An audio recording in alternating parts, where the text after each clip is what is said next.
we've always believed more menu are tenders. Welcome to Delicious. Culver's, home of the Butterburger, 2530 Woodlawn Road in Lincoln. And beyond through a wide range of events, ministries, and outreaches. Pastors Steve and Debbie Owens invite you to worship Sunday mornings at 10:30 and attend Wednesday night Bible studies at 6:30. Connect with FGEC online, follow them on Facebook, download their app, and visit their new website at myfgec.org with live YouTube video streams as well as recordings of services and special events. Full Gospel Evangelistic Center, 304 North McLean Street in Lincoln. Brian Clark State Farm offers a range of insurance products to fit your unique needs and give you a peace of mind. Our dedicated team helps you find the perfect policy to safeguard your biggest investments. Brian Clark State Farm can steer you in the right direction on auto insurance, and we've got your home covered from natural disasters to unexpected accidents. Contact me, State Farm agent Brian Clark, at 217-732-6211 or visit sfinsurelincoln.com. Go Railers!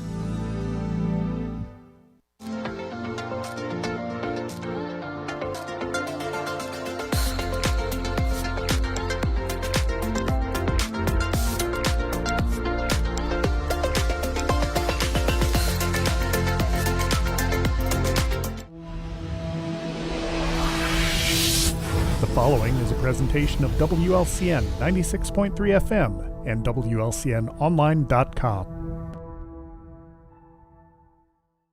This live video stream is made possible in part by WLCN's live stream technology sponsor, Me Realty, located at 602 Keokuk Street in Lincoln, and online at merealty.com.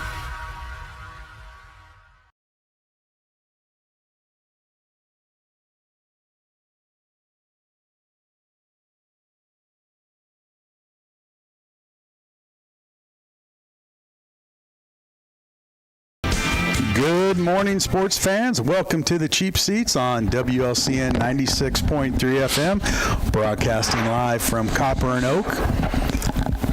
A gloomy Saturday morning. It's starting to warm up a little bit, though. It's not as cold. That's not as cold. Yeah. Scott Kirby, Take the cold.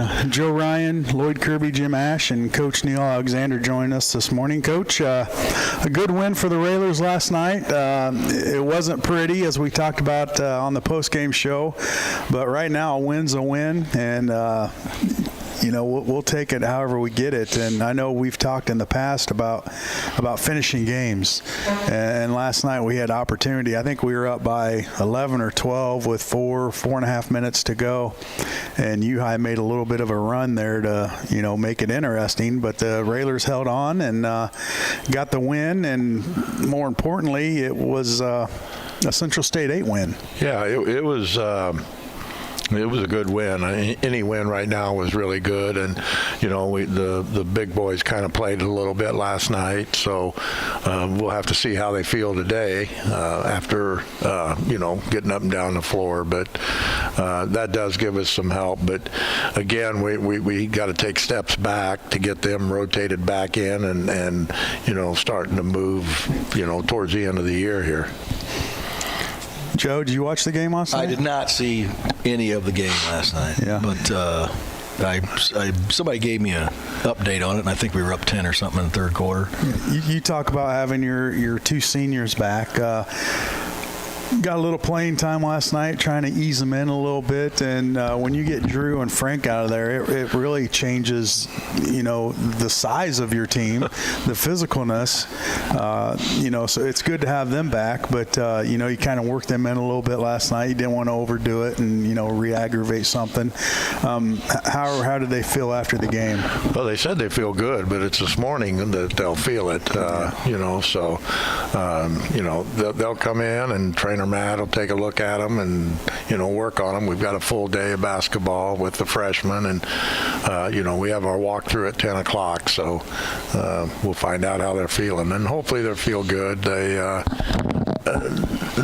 got some good minutes, but I don't think they got too many minutes. Yeah. So hopefully it was a good, comeback for them. Yeah, and, they haven't really practiced or had any conditioning since I don't know, right after Christmas is when the last time we saw both of those guys play. So, I mean, it's going to take them some time to get back in game shape. Yeah, last time we had them, they were asking for breaks, and but that's what we ask the kids to do: play hard, get your hand up, and come out, get a break, and go back in. And you saw it last night, but it was basically because they have not had any conditioning. They practiced for a couple days here, in and out, to try to rotate them back in. But we'll continue to work with them and see if get them back into shape to where we can get our rotation to where we want it. Raylor's sitting right now at 3-4 in the conference and kind of right in the middle of the pack right now, Coach. Looking through here, we've got really only Glenwood and MacArthur. They're at the top of the conference, and everyone else we've played. So, I mean, it's still kind of jumbled up there a little bit, and it could be, I guess, anybody's. Well, with the Central State 8 and the way they have the conference aligned, only playing everybody once, there's not a lot of room for error. Right.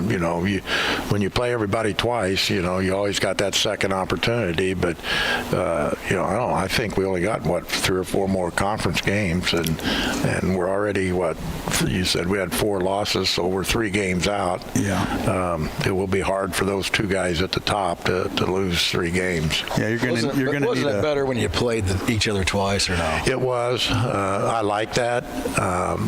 Because you rotate home every other year.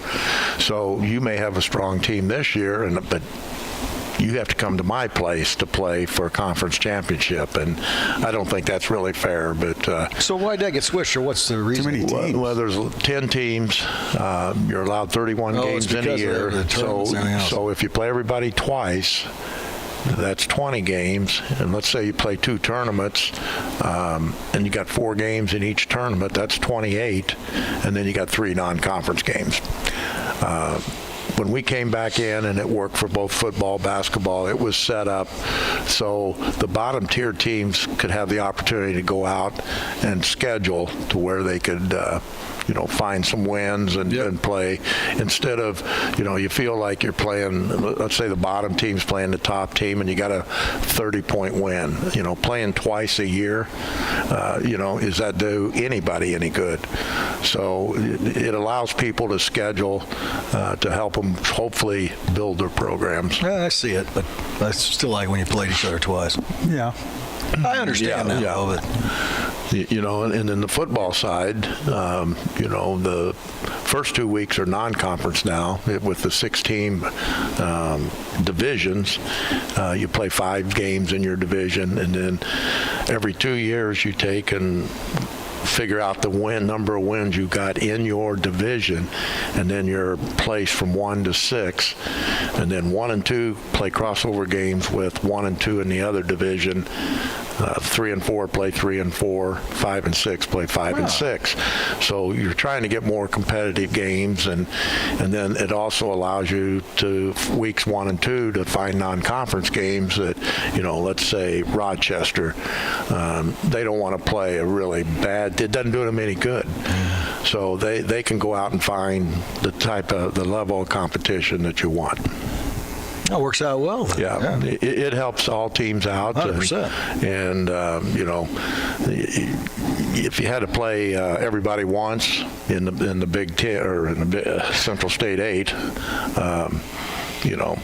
and then you take a look at the collegiate level, and you got the Big 40 or the Big Ten, which you got 80 or 18 teams, I believe, and they can't even play a round robin.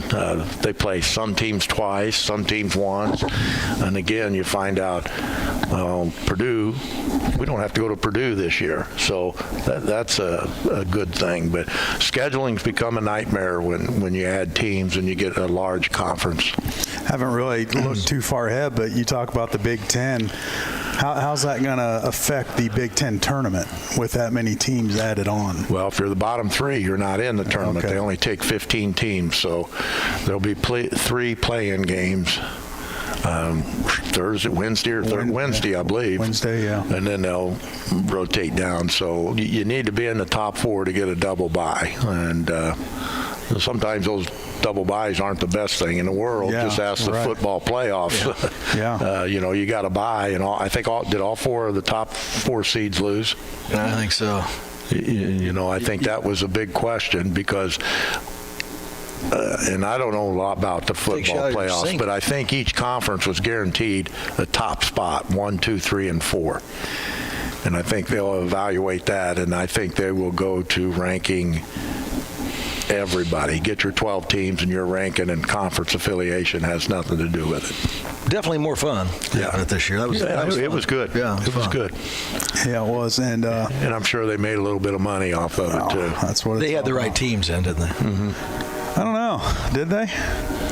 Yeah, they like Ohio State. Well, I mean, the first round, some of those teams that were in there, you're thinking, well, we'd rather see an Alabama or a Georgia than a Boise State. And kind of fun to not see them.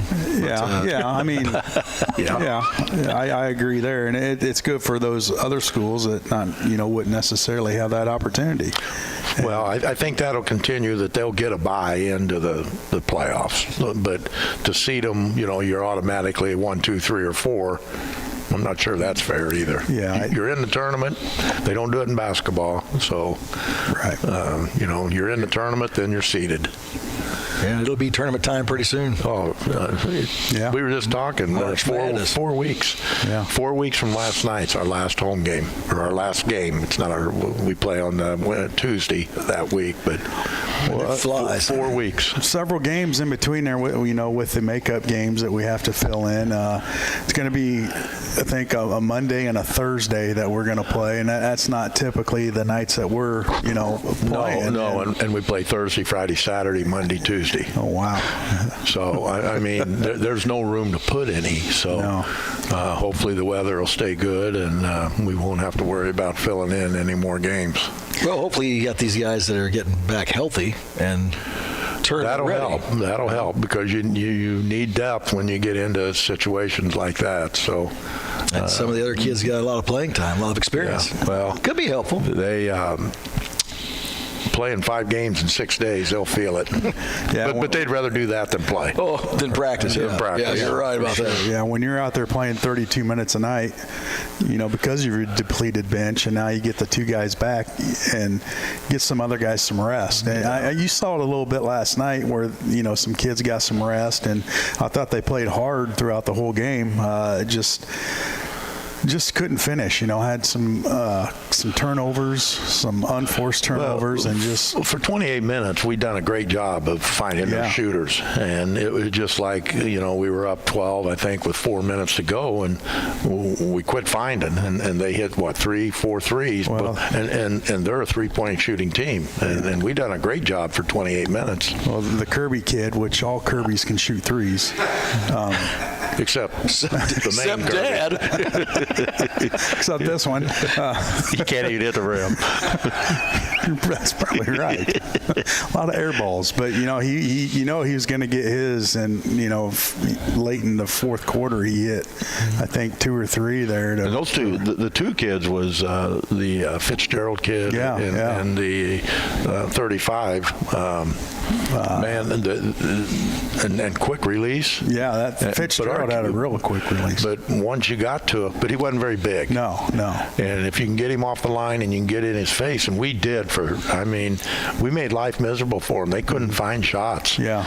And then we just kind of, an out of bounds play, we didn't recognize where he was at and things, and boom, you hit one, and you got to know when you're down 10 with 4 minutes to go, you're going to let her fly, and we kind of just let them find their spots. Yeah, and we talked about it last night, Coach.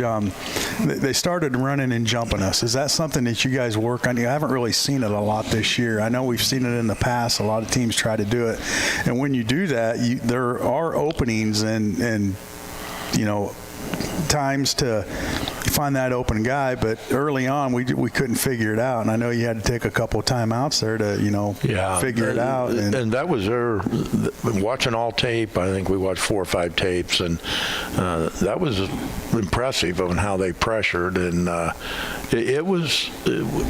you have to be able to pass the ball whenever you play a team like that, and if you can do that, you can pretty much break it. We had a couple where we got a couple layups out of it, but we also turned it over, so they keep turning it up. And that's the thing with that run and jump. There's going to be guys open because they got 3 guys coming up to trap that ball, and you got to be careful. With Brody and Brady, both of them are pretty small, right? And they had their big guys up front. It's hard for them to see over. It does help. It does help when you got Drew up there, right, where he can see over people. And he practiced 2 days prior to last night, so. It wasn't smooth, but we didn't do as bad as considering the fact that we've not had everybody on the floor to work that. Yeah, it's got to be kind of odd to go into practice and have a full crew just trying to figure things out, because now you have options. In the past, you didn't have anybody big down low. I mean, you had Horn, who's played fantastic. He's done an outstanding job. Absolutely. He's been more than, and he's playing out of position, and but he'll do anything for you. He knows every position. I'm not sure he knows a point guard, but every other position he knows, and he's really filled in well, and it's going to help him, getting him off the floor and keeping him a little more fresh to where he'll have more productivity. And with a little bit of, all of them should. Yeah, and with Horn, the more time he gets, the better for us, because we'll see him play the next 4 years down in Blackburn. Yep. So that's going to be fun. Let's talk a little bit about tonight, Coach, before you take off. Rock Island, we know they're going to be a athletic team. You were talking last night, they're not real big, but they played Quincy, last Friday? They played them Friday, and then we played Quincy Saturday. Kind of hung with Quincy a little bit. We know what type of team Quincy is. They're pretty good. And Rock Island held with them for a little bit. Yeah. I think it was a 10-point game, 11-point game, and at Quincy, like I said, they're not very big. They have one kid in the middle that's 6'5" or so, but I'm sure they're going to be 6'2", long, athletic. And you get kids like that at that level, you got to know that they're going to pressure. So we'll see a lot of pressure tonight. A lot of pressure, but that's fine. We've seen it all year. But they're 20-2, so I mean they are really, really good. Yeah, and that's a tough conference up there. It is, and a lot of good teams. But we don't want to back down from anybody. No. You only get better by playing people that do things to you that we can't see in practice, and we're definitely going to see it tonight. Yeah, we talked a little bit about the sophomores before we went on air. They're having a heck of a year, and they're probably benefiting from practicing against the varsity. Because the sophomore year is a tough year in our program, because they do get to practice. They spend a few minutes, some time on doing what we do, but the majority of the time they are kind of like a scout team. Yeah. But you also try to teach them at that level, what's a run and jump, because they got to run it, so they can see how it works, or a 2-2-1 full court press, or a run and jump in the full court. But they do all those things in practice, but it should, and what we would like out of it is it teaches our younger kids how other defenses work. Right. So it is tough, and but they're having a good year. They got size. They're shooting the ball pretty decent, and they're fun to watch. Well, as we head to the tournament, we go south, right? I know we go north. We go south this year. South. I think this will be the last year, and I think we'll go back north with, Muhammad over there, Champaign Schools. I think we even pulled in Morton one year. I think every 2 or 3 years they rotate it, so we will either be at Lamphere or Southeast. That'll be one of the 2 sites that we could end up at. And as we look, who's going to be the toughest team coming out of that? Or do you know? Right now, I would expect Chatham, Glenwood would probably be, Lanphier will be. There's not a team we can't beat in our regional. The problem is where do you draw them at? Do you get Lanphier at Lanphier? Haven't been in a new gym yet. It's nice. It's nice. I think they're finding the Springfield High. I talked with them when they were down there, and they're finding what needs to be better from the Lanphier gym to their gym. So they're making their corrections on their gym. That's the way it works. Yeah. So, and being in the same district, they can share. I'm sure they're, really relying on each other. So, and I think they're supposed to be about the same style of gym. So, where are they building that at? Just to the south side of where the old one is. Okay. Because there's not a whole lot of room down in there. Trying to put that together, south side of that. Well, I think there was some housing there they might have bought and tore down and so forth. So it'll be about a year from now. Next year Springfield will be at our place, so we won't be lucky enough to be the first one to play at Springfield High. Well, everybody's getting new gyms. Joe, when's Lincoln getting a new gym? We don't want to think he wants a new gym. No. I don't either. The older gyms are so much better to play in, and we got a fantastic gym. And so it'll just be Springfield's will be a standalone building over there. I think it'll be tied to the school. It will. Yeah, I was wondering. So right now I think they're talking about what are they doing with the old one. It cost them more to tear it down to maybe change it to a turf indoor facility or things like that. So why would you waste the building? I don't understand that, but what do I know? No, we have a great gym. More than you can't us. change that. No, it was just a joke. Never happened. Unless we make it like West Frankfurt's gym, then we could do that. That's pretty cool, though. Those are nice gyms. That's a cool place. But it's a standalone thing. Did you play down there? I mean, I know you say you have some post moves.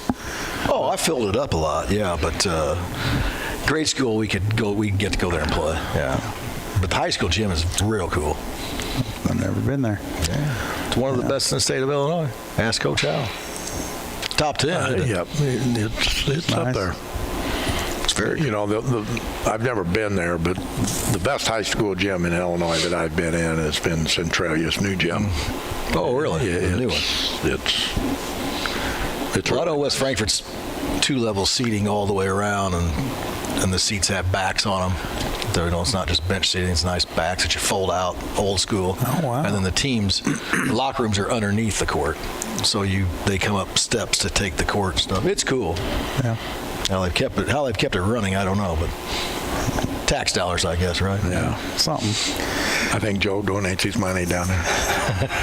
It's going to take more than my money down there to do it. Oh, Joe. Did they name the gym after you down there? Is it the Joe Ryan Gymnasium? No, they didn't. Does it have a name? I was trying to think of it. But it has a name. Yes. Yeah. Somebody that I had never known. Yeah. They were... I can't remember. Even the gyms around here, all of them have a name, but I have a hard time coming up with them. Like Collinsville's Virgil Fletcher. Mm-hmm. That's about the only one I know.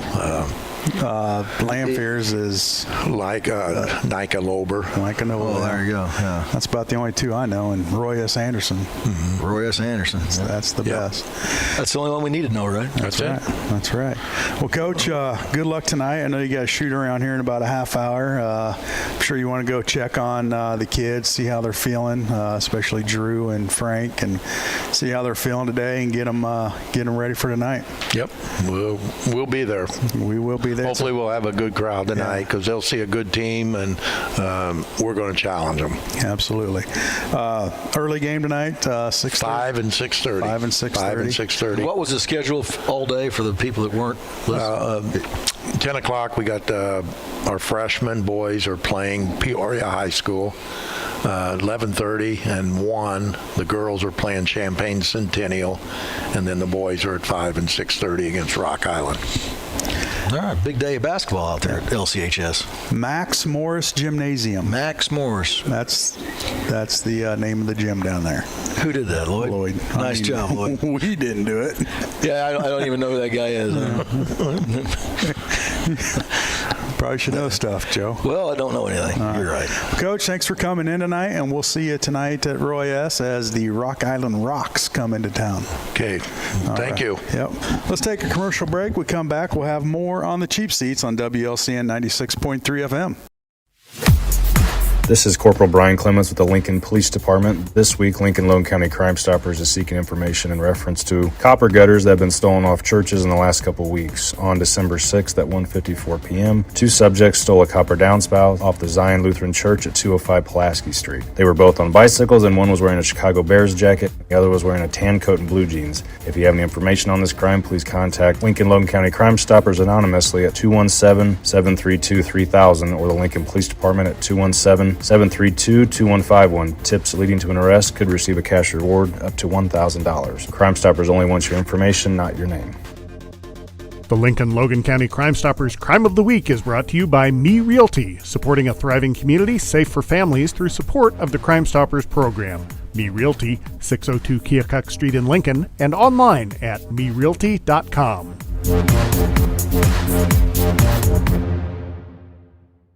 Full Gospel Evangelistic Center makes an impact locally and beyond through a wide range of events, ministries, and outreaches. Pastors Steve and Debbie Owens invite you to worship Sunday mornings at 10:30 and attend Wednesday night Bible studies at 6:30. Connect with FGEC online, follow them on Facebook, download their app, and visit their new website at myfgec.org with live YouTube video streams as well as recordings of services and special events. Full Gospel Evangelistic Center, 304 North McLean Street in Lincoln. Are you sick and tired of the telephone calls, text messages, and ads in the mail for Medicare Open Enrollment? Medicare Open Enrollment begins October 15th and ends December 7th.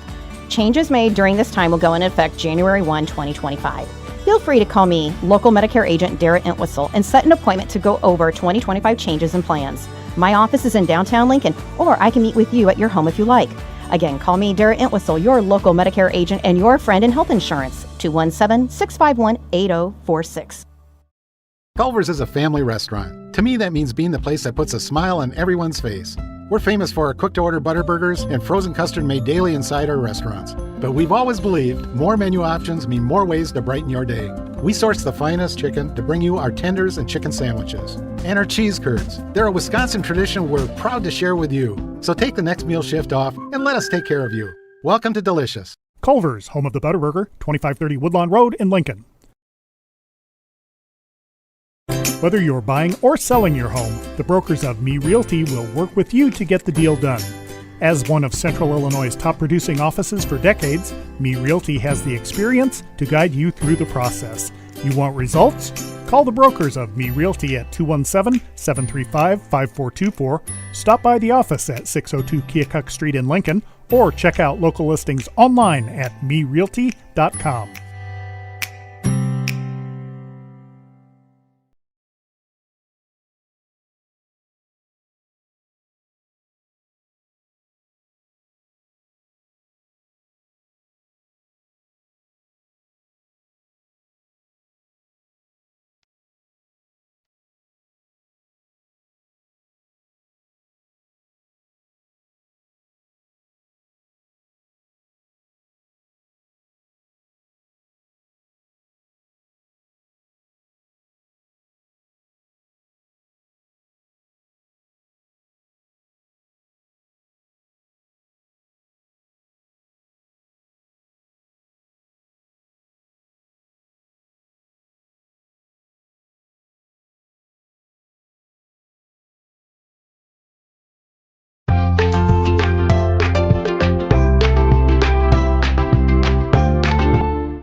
This is Sam Knox, and you're listening to Cheap Seats with Joe, Jake, Jim, Lloyd, and Scott on 96.3 FM WLCN.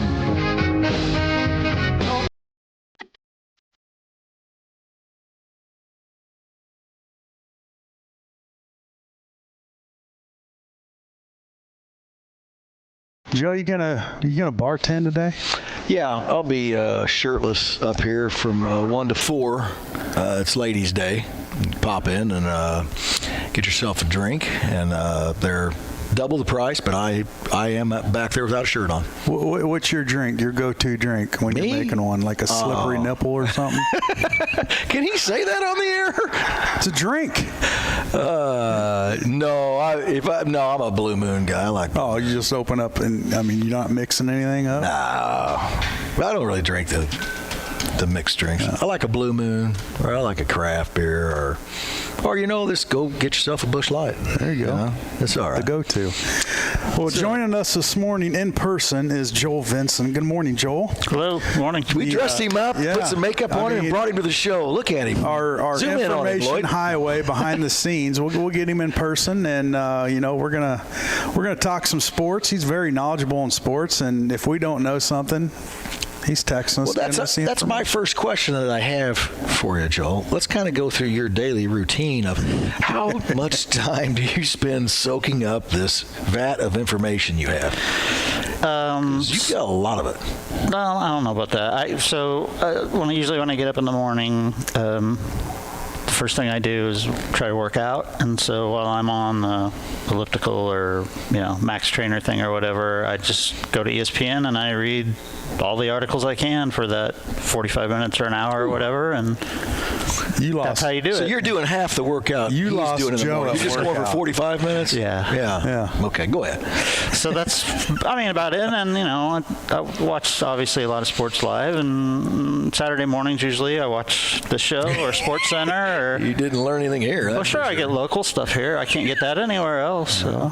And you guys talk about other sports and stuff. I enjoy all that. Sometimes. We like for the coaches to come on. We're just having trouble getting them all here. Yeah. They got something, Everybody's got something to do. Something on Saturdays all the time. So I kind of got in the habit of this back when actually I was, broadcasting at the old radio station for Jim, and then Mark Grody and I would do some. Besides basketball, I did football with Bob and basketball with Mark, and then with Jim for part of a year, and then Mark and I even did baseball for a year. But anyway, that was something else.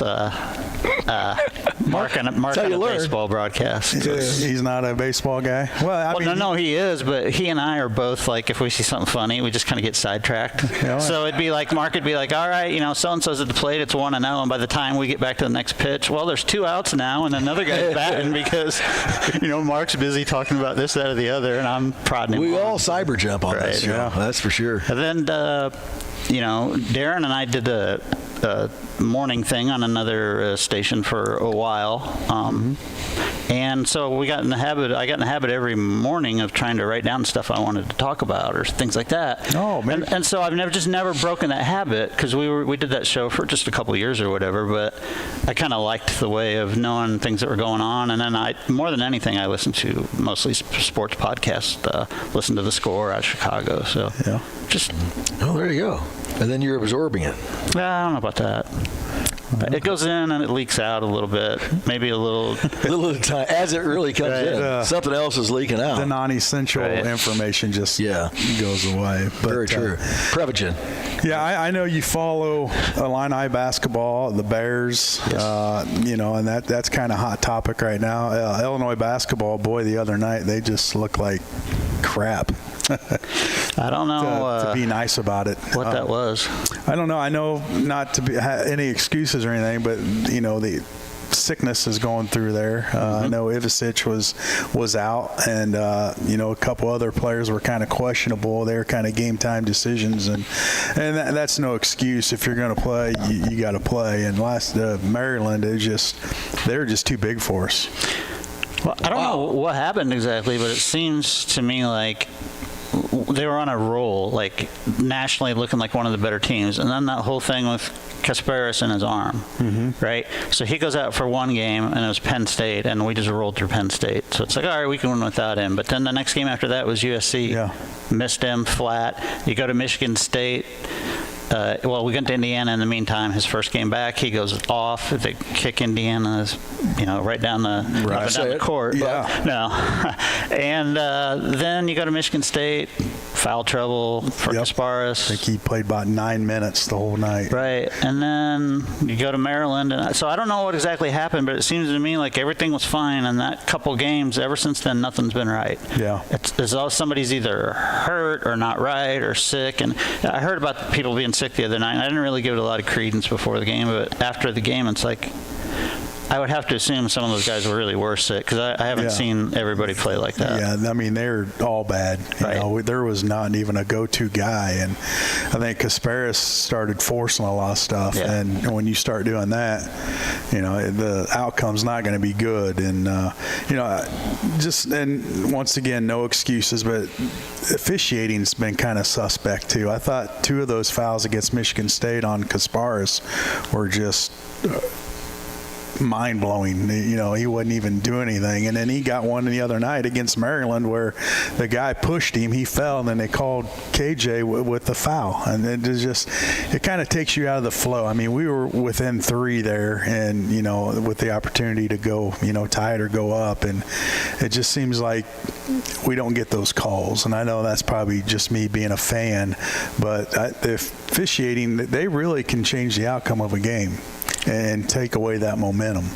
I felt what happened in Michigan State was 80% of Tom Izzo just being a coach, because he talked before the game all week up to, Illinois, you would think they were the Globetrotters as well as he. I mean, he just beat them up. And then when he starts complaining to the refs before the game, I'm sure, hey, look, Kasparis is great, but he's allowed to just push people around because he's 6'6", and our point guard's this big, and we can't have that. And so he starts working the refs, I'm sure, before they even come out on the court, during warm-ups.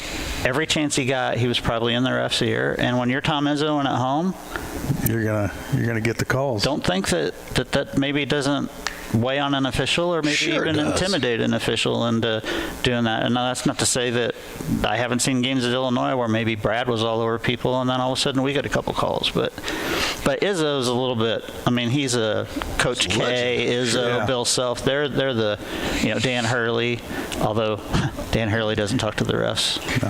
I don't think the refs like Dan Hurley no matter what he says, and he's earned that. But I just felt like it was, we're in Izzo's house, and do you want to know how I know that? Just watch the foul calls. Here we are. But the last 2 games, 26 turnovers. How are you going to win? You're not. And that's the thing. And hopefully they can get it right tomorrow as Northwestern comes into town. And that's a big game for them right now. Because, time's that game? 2:00. They have to win that. They have to. I mean, they've already lost 3 games in conference they shouldn't have lost. Right. They lost to Northwestern the first time when they had the game won, and they screwed around and let them come back because people just kept jacking crazy shots for no reason. They should not have lost to Maryland, and they should definitely not have lost to USC. Well, let's talk about Maryland for a second. My gosh, that's the greatest game they've played this year. Yeah, I don't think they've won a road game until they came to. They always play us. Yeah, Penn State good. usually always plays tough. Not this year. Big. They are. They're big, and we didn't have an answer for them down low. I don't know how many points they had in the paint, but it was a ton. Well, they're unranked, right? Were they like 14-5 or something? They were ranked coming into the year, record. I think, but they got off to a weird start, and now, they haven't been playing well until, of course, they played us. I tell you what, they look like a top 10 NCAA champs in that game. Yeah, and hopefully that's a wake-up call for Illinois, because we know what they can be, and when you see that on the court, it's frustrating. It's, in the back of your mind, you're thinking, all right, they're going to come back and win this, and then they just snowballed, and it was. I'm glad I didn't go. The thing that worries me and really bothers me is it's almost February. It'll be here soon, so 6 weeks we're going to be thinking conference tournament type stuff. Right. I was thinking about this morning. I have no idea who this team is, which that's not good at this point in the year. Right. The only thing I know about them is I have no idea what they're going to be when I turn on this game.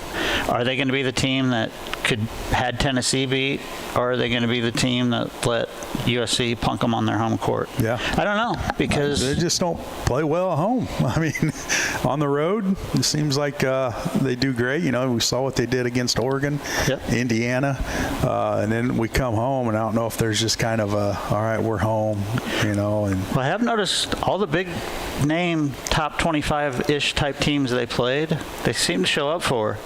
Maryland, USC don't show up. I'm not saying that they're just taking teams lightly, but if you can play USC, if you can play, the Alabamas, it was a good game for a while with Alabama, but that was our second game of the year or whatever. But almost beat Michigan State, beat Arkansas, had Tennessee beat at home. That's great, but how can you play those teams so well and then lose to Northwestern, USC, and Maryland? Yeah. Well, see, I think Jeff gets them up for those games, and then that's Underwood's got to get them up for the other ones. Oh, yeah. Jeff's doing a good job. Yeah, that's what it is. The other thing I still don't understand, I think I knew what his role was supposed to be. I don't understand the whole Ben Humrickhouse experiment. Some games he's just a three-point shooter and he's great, and some games he just shoots the three and misses and doesn't bother to try to rebound or play any defense. And then sometimes they're like, oh, well, you can be Marcus DeMath now. We're going to have you play booty ball. And that'll work for a couple possessions, and it's like, oh, wow, if he can do this, that'll be great. But then I can't think against Maryland, 0 points and 3-4 rebounds? Yeah, didn't do a whole lot. And at Michigan State, I think he had 6 points and 2 rebounds. You're 6'10", dude. Go get a rebound. Get a rebound. Hit your shots. They're trying to turn him into Marcus DeMath. He's not 2.0, and he's not. But he can shoot it, and when he's on, he's on. But when he's off, he's just kind of invisible. When he's off, I'd rather have Dre Gibbs-Lawhorn in the game. Oh boy, I can't really say I want Will Riley in the game anymore. Dre Gibbs-Lawhorn is a player. I love watching him play because he gives it 110% every time, and he leaves it all out there. He utilizes his minutes, and we've seen his minutes, grow just for that fact. He's only 6'2", but he plays bigger than Humrickhouse. Oh, goodness, yeah. He's up above the rim a lot, which is kind of crazy considering the other guy's 6'10". Yeah, he's a solid player. He's kind of like their spark plug, and if we could get everybody playing like that, man, we're a good team. But when you come in and you're flat, and sometimes just don't look like you want to be out there, it's tough. And we got a caller. It is tough when you're flat, Scotty. Yeah, it's Jake. Jake, what are you doing out there? You're in Vegas, right? Well, good morning, sports fans. That's right. I'm out here at sunny old Vegas, enjoying my time. Thought I had a chance last night to meet our president, and he chose the back entrance. He stiff-armed you. He pulled a. He stiff-armed me to the sidelines. Is what he did. What's he doing out in Vegas? I thought he was in California. He's got a rally today here in Circa. Out here. You should go. Gonna try to push along his agenda for no tax on tips, is what it sounds like. Well, they'll love him out there. Love him out there, and then. That's probably what got him elected here in Nevada. I mean, this little area here. It's all about how much you make in tips, and you can make a pretty good living that way. Yeah, you're a big tipper, aren't you, Jake? I am actually. He is. I can even verify that. Yeah. He thinks he's fun. It's also all talk. You go to Circa, you guys stick around and watch the games tomorrow at Circa. I've got some plans tonight to go watch a couple games there as well. Not sure if I'm going to be able to on Sunday or not. At least not get a table. But Circa's got a fantastic sports bet where they've got a wall that's bigger than the entire movie theater downtown Lincoln. That's just one big TV, and then it's got about 8 TVs on the sides of it that's bigger than my store. So it's incredible. You have to take the TV's as big as the whole entire story is. You have to take an escalator down to make a bet, and then back up to watch the TV. It's cool. The Circuit's cool. Circus cool. Yeah, great place. Huge place. I mean, it's massive, and it's in the old downtown. So that's always fun. Anytime you can go down there and experience that. But this town's always buzzing, man. But with our president in town, there is a little extra hop in the steps of a lot of people. You can tell. Are you going to get us a promo with that president? That's the goal. That'd be cool. I thought I had a couple of his. I talked to his chief of staff last night for about, I don't know, maybe 3 minutes. She was at the bar, and a couple other people that you would see on TV were with her. And they were sitting at the bar as well for a few minutes, and I thought I was going to get a promo with one or two of them, and I couldn't get it done. You failed. You're a failure. Fellas, we all know how big of a failure I am. That's why I have a furniture store. You are one pathetic loser. Are you out there on business or pleasure? Well, it's mostly business. Is it business? I made it out a little late last night, but it's mostly business. I got the furniture market going out here, so I'm trying to pick out some new things for the furniture store. And were you looking at bar furniture? You said you were at the bar last night. Looking at bar furniture? No recliners in Circa. I mean, well, bar furniture, that's important. And I'm just trying to cover all the bases while I'm here. He's trying to get a big tax write-off. Go over and take a look at that sphere while you're there, would you? I'm literally staring at it right now, that thing is cool. Looking out the Trump Tower window, and the sphere is right there. Showing today is Postcard from Earth, starting at 11 a.m. Buy tickets now. Theaters. Go over there and do it. I'm going to the furniture market. Oh, that's right. You're busy at work. In about 30 minutes, I'm heading that direction. Yeah, well, you need to roam around Trump Towers, see if you can find Trump, and get us that darn promo. I was doing that last night. I'm hoping to do that. Maybe I'm not gonna catch him. There's no chance. I did get a new "Make America Great Again" hat with 45-47 on, just in case he was walking by me and I could get an autograph. But. Well, you just be careful because they might deport you. Is that a possibility? I mean, some countries might be worth getting deported too. You look suspect. They may. I do. How's the show today, fellas? It's great. What are we talking about? Well, we've got Joel on with us today, so I mean we're actually talking sports, and it's very informational and educational, and just not a bunch of nonsense like usual. Like what I'm. And then you called. Yeah. And then you just ruined our mojo. We were talking Illinois basketball, and then we had to take a call, and it just went all to crap. All to crap. But now we appreciate you calling in. It's probably awful early over there in Vegas. Was it about 10 till 8 over there?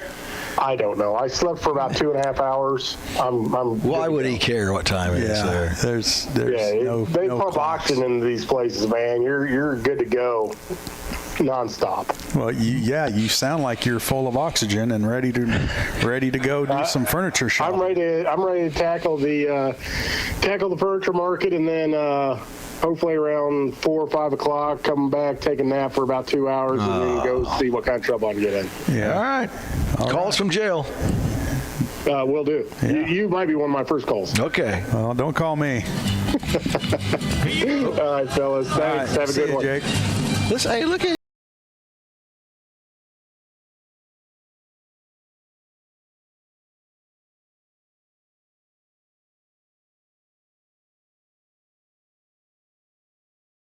Good job, Jim. Way to participate.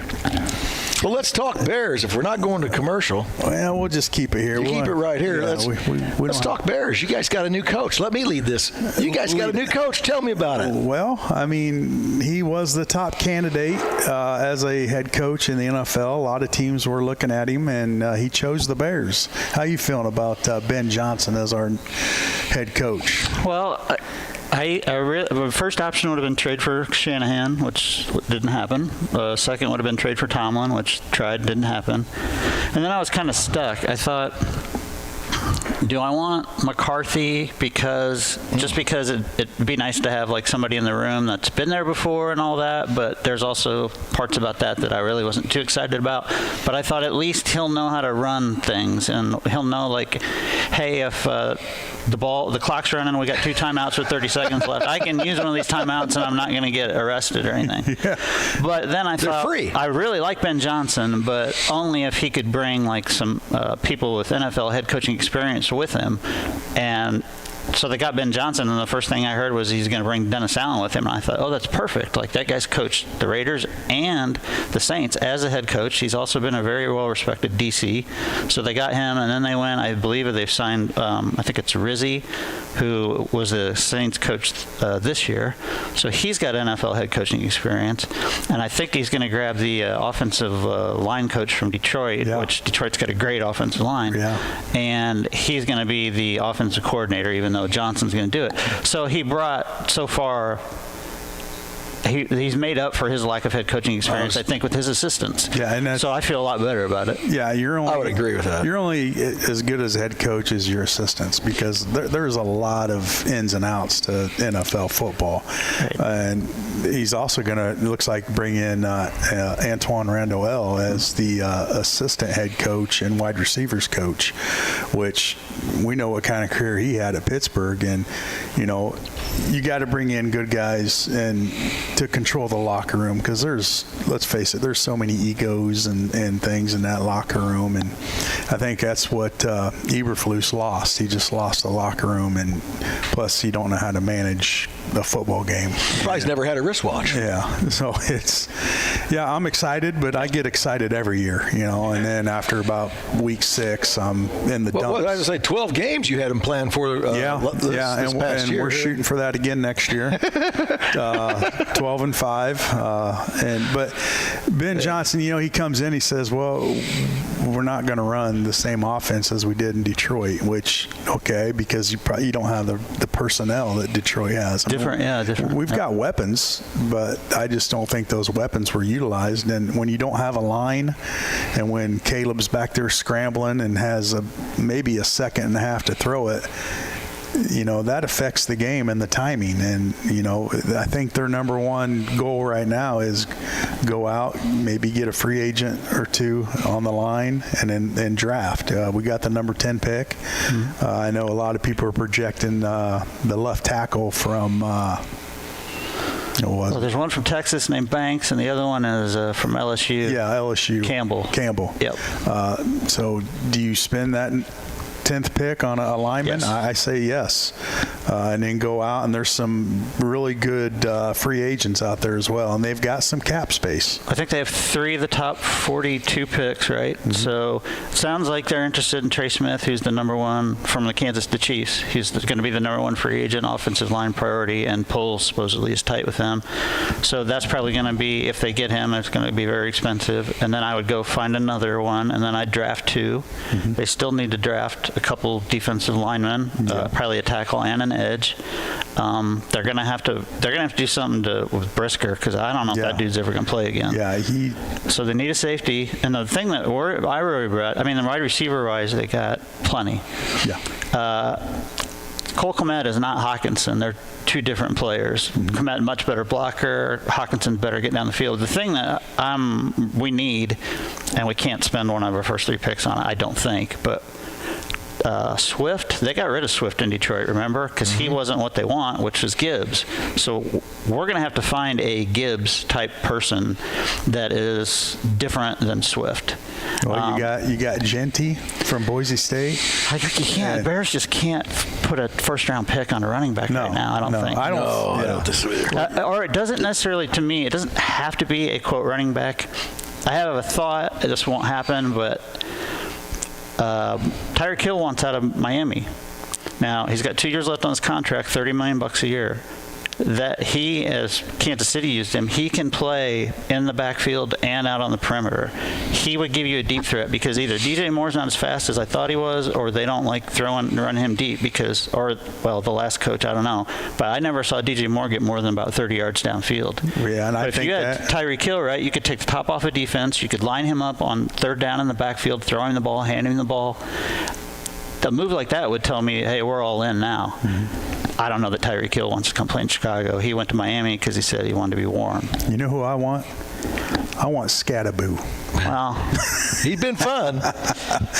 He is. We just got to realize, though, he gets to the NFL, it's going to be a little different. It's different. There's going to be guys bigger than him that are faster than him, and he's not going to push backwards. But he was fun to watch. Oh, yeah. If you got him in like the 5th or 6th round and he was on, I'd be happy to have him, but he's not Tyreek Hill. Now, I don't know what it would cost you guys, but Kyler Murray's out there.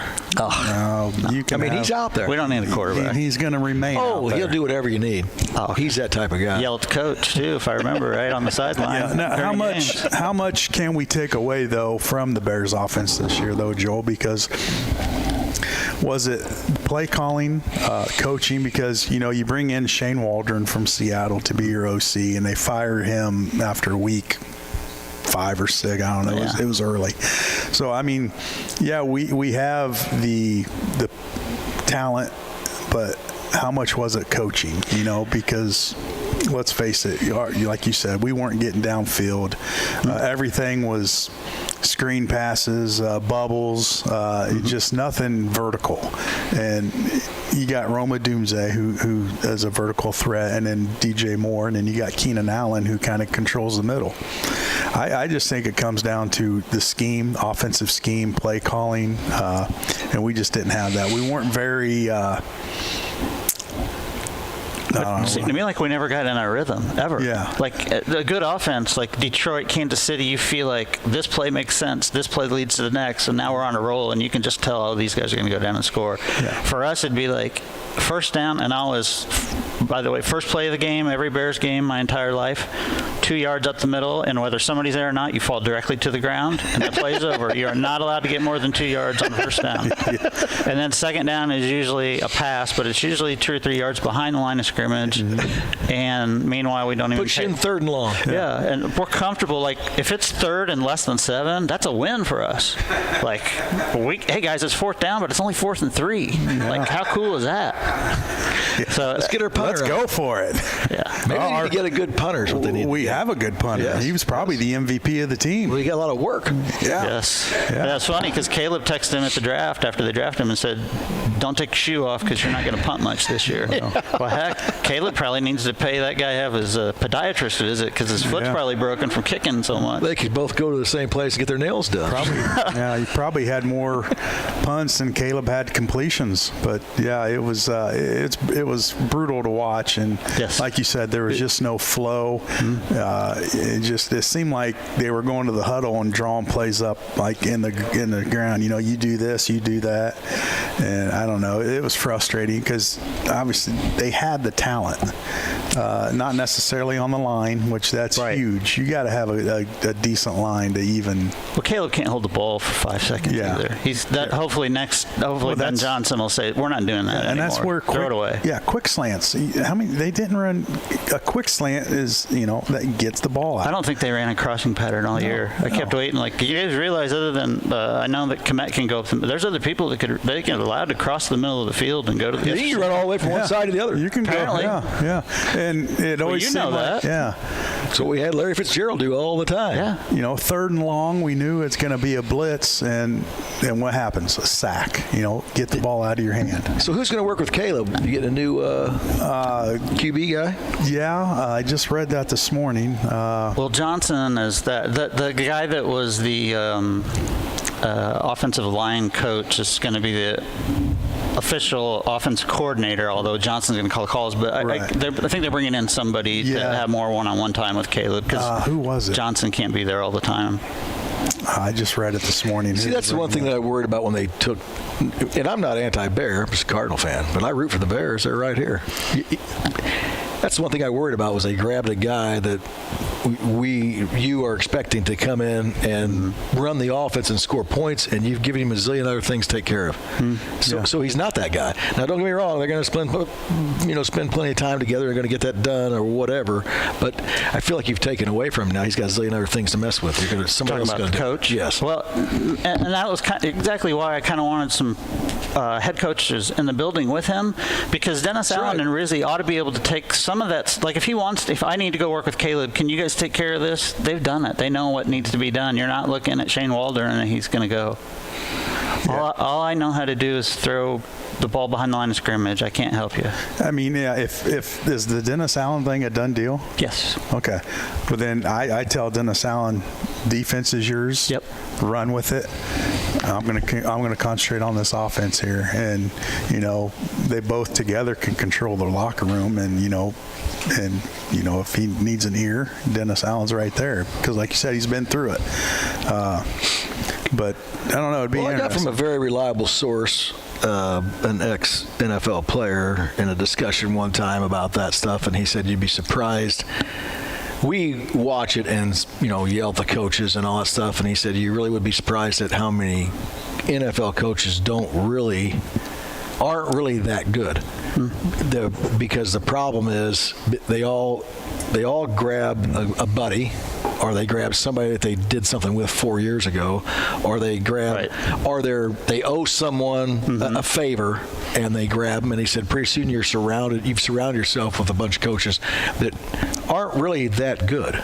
And then you have the problems like I would say the Bears had, Cardinals have. You get your buddies, and all of a sudden they're yes guys, and everything you're doing is great. Yeah. Coach Matt Eberflus, we're with you. Yeah. We got you. Good idea. But everything you're doing is not great. Man, save those timeouts, and at the end of the year, if you have enough, we'll give you a new car. Trade. Right? Maybe he got a bonus on how many timeouts he saved. Yeah. We don't know that. Well. Hey, real quick, I don't mean to do a complete 180 here. That's 180 it. Before we head off the air, one thing I wanted to have you guys. I just wanted to bring up how good Chloe's been doing. Oh, absolutely. Colorado State. I don't know if you guys have had a chance to watch any of the games. I haven't watched any of the games, but I get on Facebook and look at stuff, and they post things on there and clips and stuff, and boy, she's tearing it up. As a freshman, that's very impressive. She's player of the week last week. She had 18 points and 18 rebounds in one game against San Diego State. Jeez, as a guard. That's incredible. That is incredible. And we were just there last Saturday. We were going to go. Oh, really? Yeah, we got out to Pee Wee's house, and it's about an hour. It's like 90 minutes away. And we were going to go, and then got 8 inches of snow, and we were like, oh, yeah. No, we're not messing with it, so we ended up not going. But is it an hour or 90 minutes? Which one is in that range. Oh. Hours. It's 60, 70 miles. So it would have been probably about 3 hours with the snow. Well, that's the whole thing was like, and it's still snowing, and we were like, we're not. I'm not. And I brought tennis shoes. We're all walking around in tennis shoes. If people want to watch their games, if you just download the Mountain West app, I have it on my phone and at home on TV too, and I think they play today and this afternoon maybe. All the games are on there, and then like a day or two after, if you miss it, they have an archive of all the games. So if there's a game like, I didn't get to see this game, or she had 12 points in this game and I want to go catch it, you can just, it's a lot better app than I thought it was going to be. Yeah. But I've been able to catch pretty much most if not all the games that they televised. That. I saw her dad. He was at the game last night, the Railer game. Didn't have the opportunity to really talk to him, but yeah, she's doing well. She and the other girl from Illinois are really doing good for themselves. I don't know. I don't understand. The coach doesn't seem to want to play them together, and they're the best two players, in my opinion, on the team. I don't quite understand why we're doing that, but that he must. But they're different players.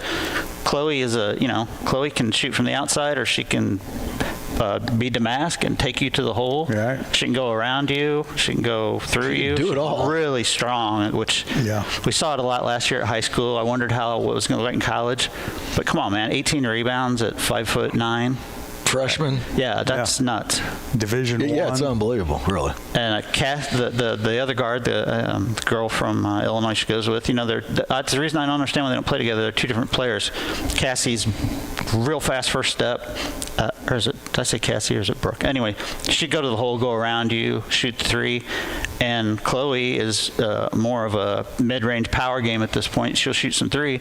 But to me, why not have two people, and they both play, by the way, they're the only two people on the team that play any defense whatsoever, which I think defense is illegal in Colorado because it's clear when they're on the floor. So I don't understand why they don't play together. But he's got one in, and then he always rotates them out. I could see if they had the same skill set, you'd want one in and one out, so you've always got that. But when they're totally opposite, maybe he doesn't feel like two freshmen start. I don't know.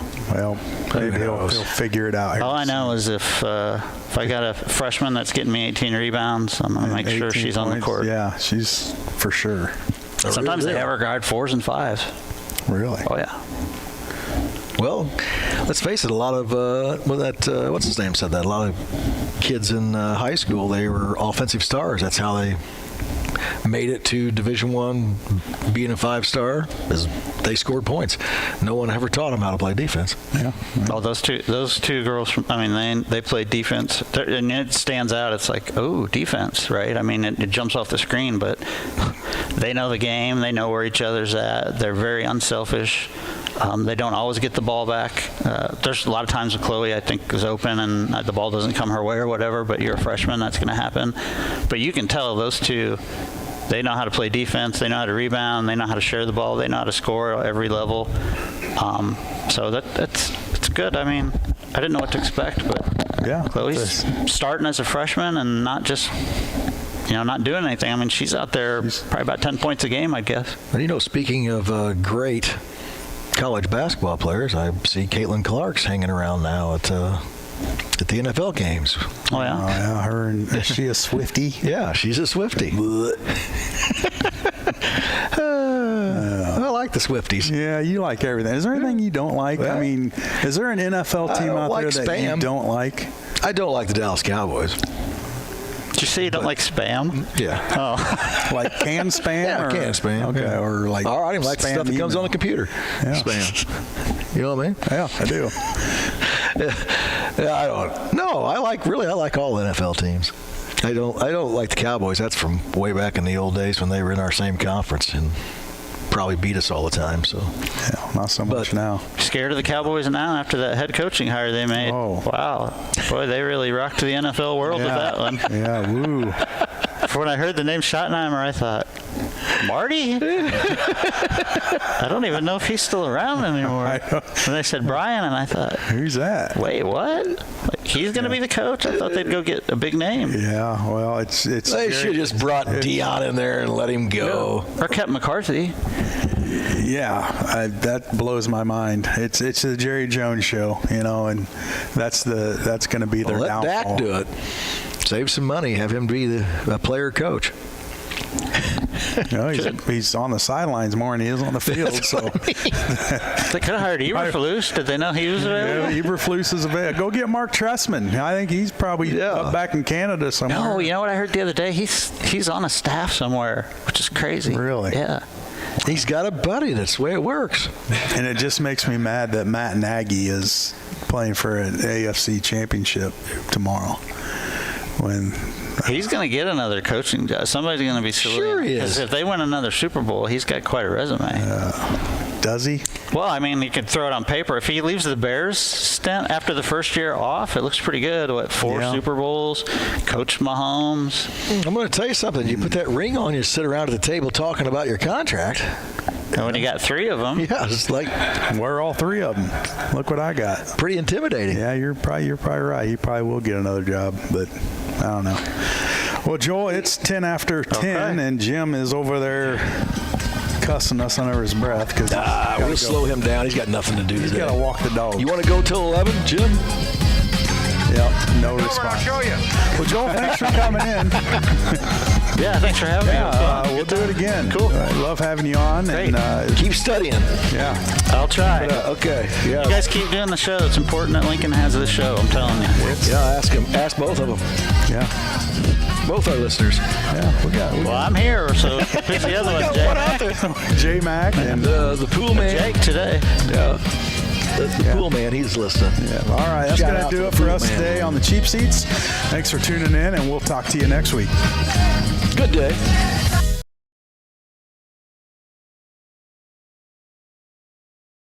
Live video streaming of this event is made possible in part by WLCN's live stream technology sponsor, Me Realty, located at 602 Keokuk Street in Lincoln, and online at merealty.com.